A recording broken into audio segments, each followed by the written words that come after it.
NTV input editor Donthu రమేష్ని, చారీ సుధీర్లను అర్ధరాత్రి మీద పోలీసులు వెళ్ళి తలుపులు బద్దలగొట్టి దొంగల్ని, టెర్రరిస్టుల్ని అరెస్ట్ చేసినట్టు జర్నలిస్ట్ని అరెస్ట్ చేయడం నేను తీవ్రంగా ఖండిస్తున్నాను.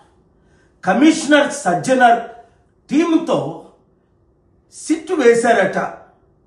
తప్పని తెలిసిన వెంటనే ఎన్టీవీ యాజమాన్యం క్షమాపణ కూడా చెప్పారట.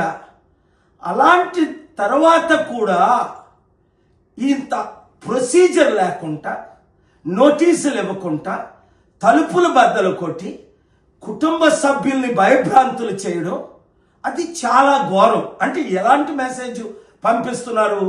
ఎవడైనా మా మంత్రి గురించి మాట్లాడితే లేదా మా ఐఏఎస్ గురించి మాట్లాడితే మా ఐపీఎస్ మేము అరెస్ట్ చేసి తీరుతాం. ఇది ఎంతవరకు కరెక్ట్? కానే కాదు. నేను ఇమీడియట్గా లీగల్ యాక్షన్లోకి నేను దిగాల. ఎవరు ఆర్డర్స్ ఇచ్చారు, ఎవరు అరెస్టులు చేశారు, చట్టానికి ఎవడు కూడా అబౌవ్ కాదు. అందరూ చట్టానికి లోబడే ఉండాలి.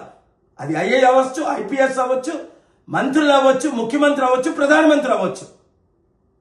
సాధారణ ప్రజల మీద ఇలాంటి దాడులు చేయడం, మీడియా కథనాలని నోరు మీయించడం, ఎప్పుడైనా మాకు విరుద్ధంగా మాట్లాడితే రై పనిష్మెంట్ చేస్తారండు, ఇవన్నీ నాకు బాగా ఎక్స్పీరియన్స్ ఉంది.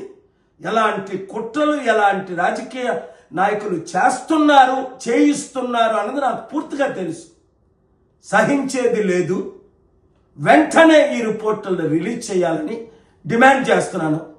ఈ వీడియో ప్రతి మీడియా ఛానల్ మీరందరూ ఏకం కండి, దీన్ని రిలీజ్ చేయండి.